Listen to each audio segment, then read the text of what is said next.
Film ini diawali dengan sebuah kisah pada tahun 2010 di mana sebuah peternakan bernama Skinwalker mendapat perhatian dari media setelah terjadinya fenomena aneh yang menyebabkan anak dari seorang peternak hilang secara misterius. Setelah mengetahui kabar tersebut, pihak Modern Defense Enterprise MDE telah mengirim tim ahli untuk mendokumentasikan dan meneliti peristiwa yang diduga sebagai entitas SCP.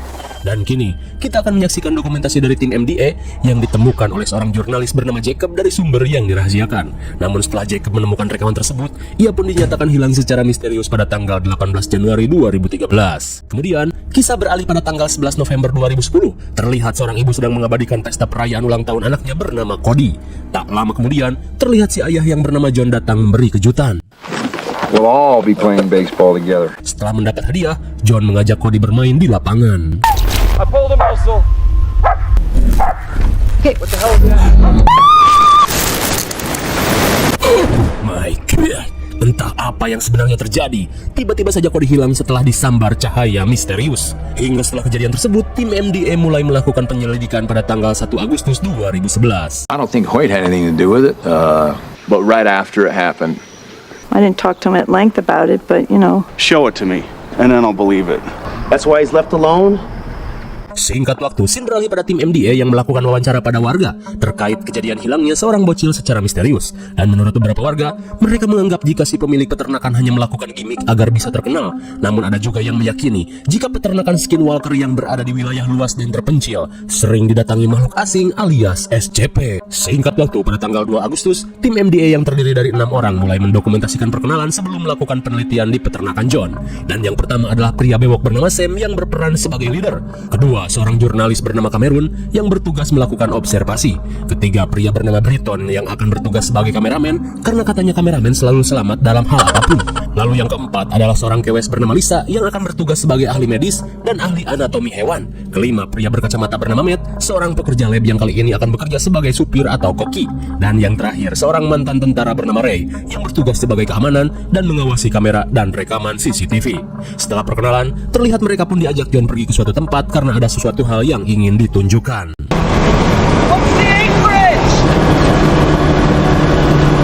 Four corners all the way to Nevada, California.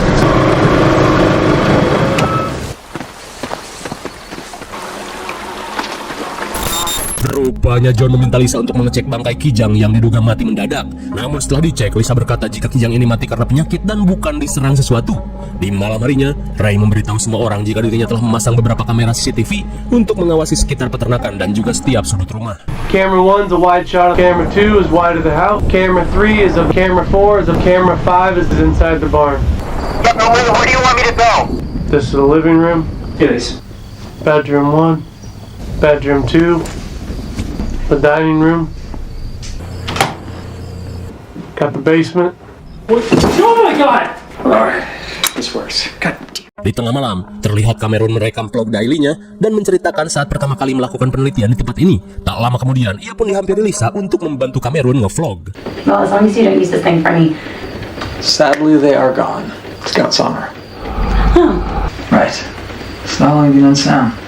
It's actually this button. well, that is good to know. Namun tanpa mereka sadari, di luar jendela, terlihat sosok misterius yang melintas. Pada tanggal 3 Agustus, terlihat kamera CCTV sedang memperlihatkan suasana rumah pada jam 3 pagi.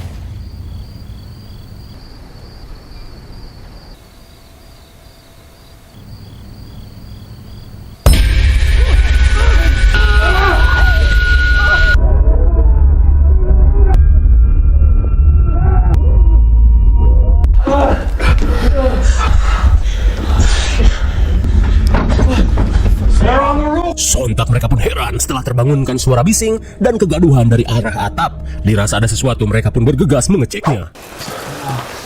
You guys!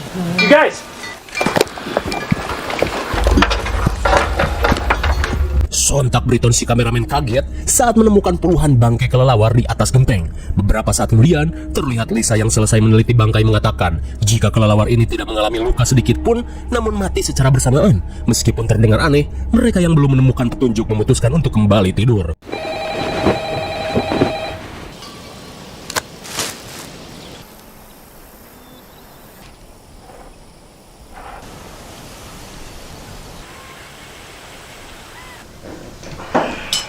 Di siang harinya mereka mengawali aktivitas dengan sarapan bersama, dan tak lama kemudian Sam mengajak semuanya untuk melihat sesuatu yang mencurigakan. MD never mention anyone else. They're about 45 minutes. Betapa herannya mereka saat melihat mobil misterius yang seolah memperhatikan aktivitas mereka. I don't know, but it's not right. Singkat waktu, Matt yang telah meneliti suara bising yang sempat mereka dengar menjelaskan jika suara tersebut memiliki gelombang tinggi seperti suara ikan paus. Dan itulah mengapa gerombolan kelelawar terlihat mati mendadak setelah mendengar suara itu. Dan jika suara itu terus-menerus didengar oleh manusia, suara itu bisa menyebabkan vertigo, depresi, ketakutan, sampai kecemasan berlebih. Di malam harinya terlihat mereka berkonsultasi pada seorang warga lokal suku Indian bernama Kyuban tentang keanehan yang terjadi di tempat ini. Lantas tanpa basa-basi, Kyuban langsung melakukan komunikasi gaib.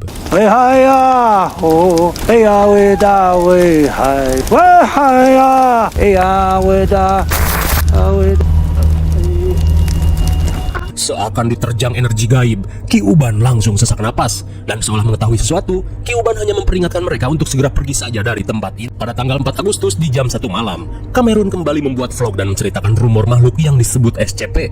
Namun tak lama kemudian, Sam memberitahu penemuan aneh yang terpantau dari kamera pengintai. Dan setelah dicek, posisinya berada jauh di ujung lahan peternakan.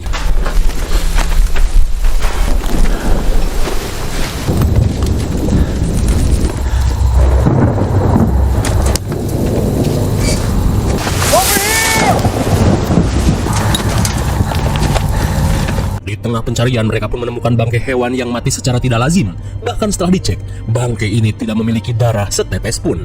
Mendengar hal itu, mereka pun berinisiatif untuk membawanya guna diteliti. Namun seketika mereka panik saat mendengar suara yang mengerikan. Singkat cerita, di tanggal 11 Agustus dan tepatnya di jam 11 malam, CCTV kembali memperlihatkan situasi di setiap titik.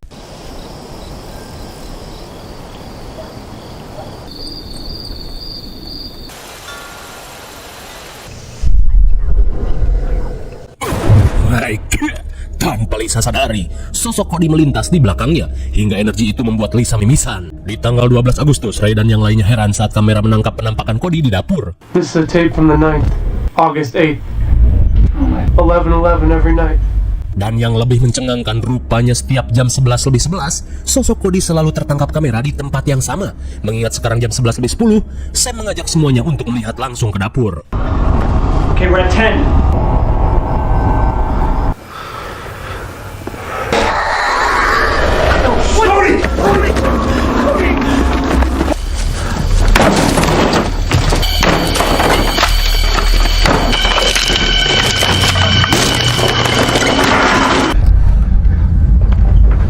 Aneh sekali, tiba-tiba saja Cody hilang secepat tukang minjem 100. Hingga di tengah keheranan, mereka pun merasa ngeri saat menemukan jejak kaki misterius di tempat tersebut. These are definitely canine prints, but they're...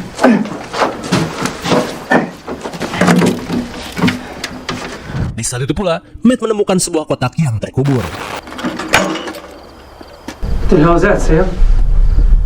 Dirasa kotak ini milik tim MDA terdahulu, Sam berniat menanyakannya pada pusat.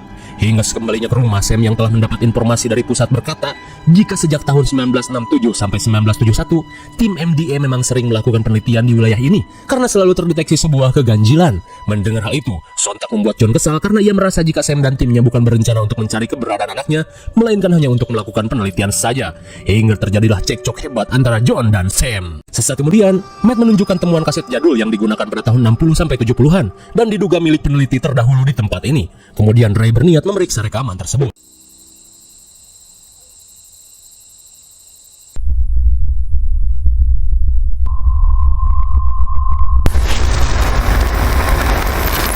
Entah apa itu, cahaya misterius yang menghilangkan Cody kembali tertangkap kamera.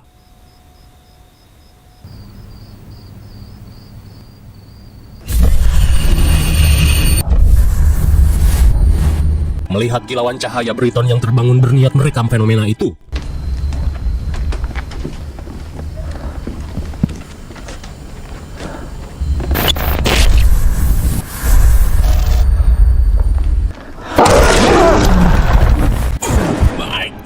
Sontak Britton pun kaget saat sosok misterius melintas di luar jendela.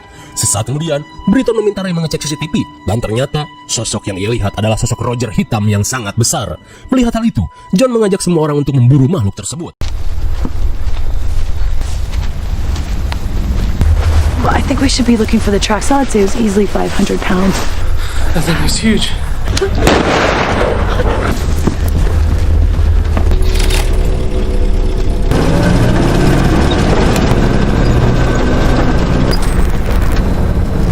Foot, he's right out there. All right, let's go.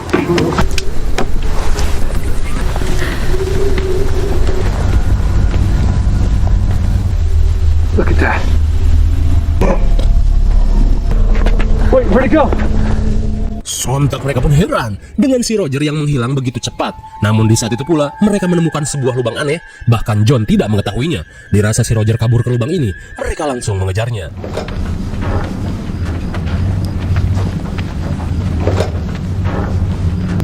Sam, you're gonna want to see this.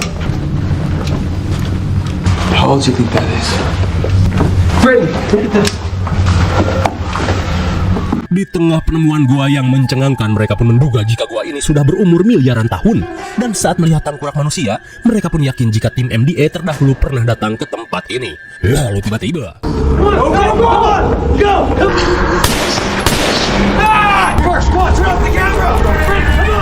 kembalinya ke rumah, mereka mulai berteori tentang makhluk berbentuk Roger yang mereka temukan. Namun di saat itu pula John yang terlihat putus asa pergi meninggalkan yang lainnya. Sesaat kemudian, Sam dan Cameron terlihat menghampiri John dan berusaha menyemangatinya untuk tidak menyerah pada keadaan. Lantas ketika John mengenang kebersamaannya dengan Cody, tiba-tiba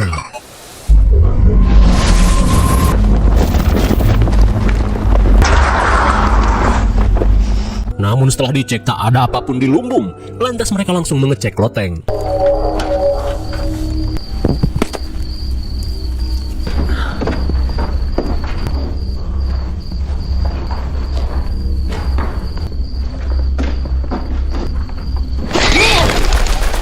Singkat waktu, tanggal 16 Agustus, CCTV kembali memperlihatkan situasi di tiap titik pada jam 1 malam.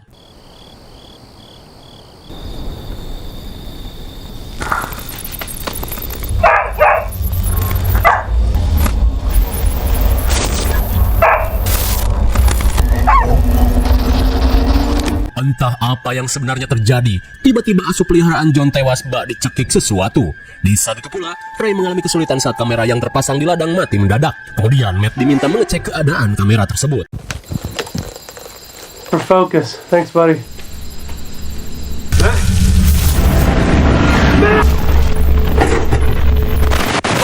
Mike, tiba-tiba saja Matt terhempas angin gelembung yang berhembus secara tiba-tiba. Di siang harinya, Matt terlihat amuk-amukan setelah mengalami kejadian semalam. Ia pun menyerah untuk memperingatkan teman-temannya menghentikan penelitian ini. Lantas Matt pun memutuskan untuk pergi daripada mati konyol di tempat ini. You're an asshole, Sam, you know that?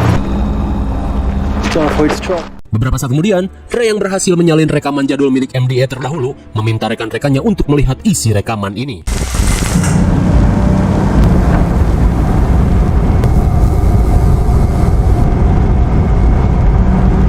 Dalam rekaman tersebut, terlihat beberapa petugas bersetelan anti kolorna sedang melakukan perjalanan di wilayah peternakan yang disilaukan cahaya aneh. Hingga mereka pun menemukan seorang bocil yang dikabarkan hilang secara misterius, sama kejadiannya seperti Cody. Dan rupanya bocil tersebut bernama Rebecca, lantas mereka bergegas membawa Rebecca ke tempat karantina.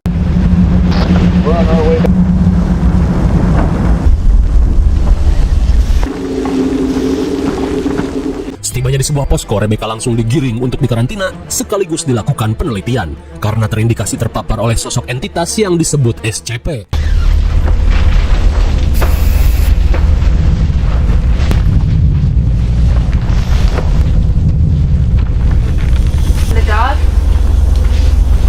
Namun saat akan diteliti, mereka pun heran saat melihat gelagat si dokter. Michelle!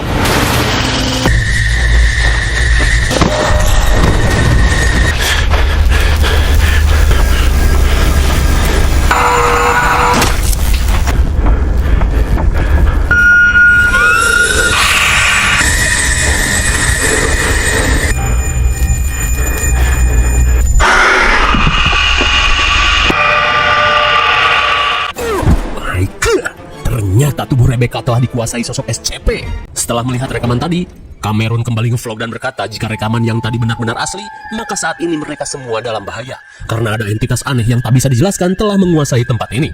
Dan kali ini, mereka berniat untuk menyudahi penelitian dan melapor terlebih dahulu ke pusat. Di malam harinya, Cameron dan yang lain bersiap untuk pergi. Tapi tiba-tiba, Get behind me. the fucking truck! Go! Break in the truck! Please. What the fuck is it doing? Oh shit! Are you okay? What the fuck is it doing? Sesaat kemudian, setelah selamat dari serangan Roger hitam, Lisa yang panik berusaha ditenangkan. Akan tetapi Sam yang terobsesi malah mengajak kembali semua orang untuk melanjutkan penelitian. Mendengar hal itu, mereka yang muak langsung menolak. Hei Sempak, kalau lu mau nerusin penelitian ini, terusin saja sendiri. Hingga di tengah malam, John yang sedang udut tiba-tiba dihampiri Cody yang terlihat nge-glitch.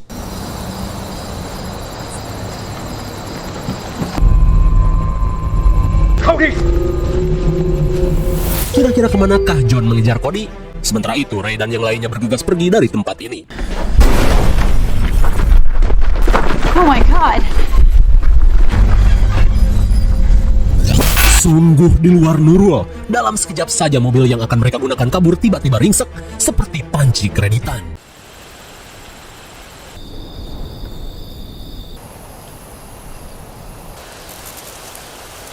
Sesaat kemudian mereka pun heran saat melihat gelagat Ray yang aneh.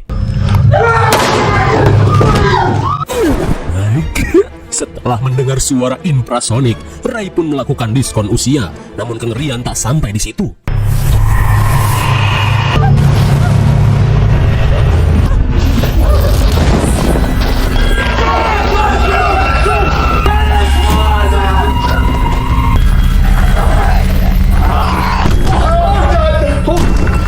Mengerikan sekali, akhirnya sang SCP yang muncul dari cahaya menampakkan wujudnya. Dan bisa kita lihat, wujudnya mirip sekali dengan mumi. Di tengah kepanikan, Sam dan Cameron berusaha mencari kendaraan untuk kabur. Akan tetapi tiba-tiba saja terdengar Lisa yang meminta tolong. Open it!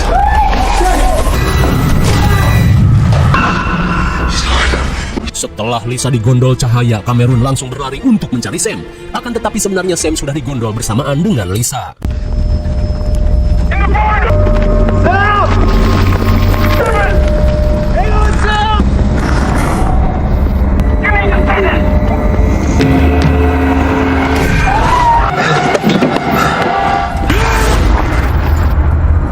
Naas sekali Cameron dan juga kameramen turut digondol makhluk aneh ini dan hanya menyisakan rekamannya saja. Singkat waktu, pada tanggal 18 Agustus, CCTV memperlihatkan Cody yang terus berdiri di ladang seharian penuh.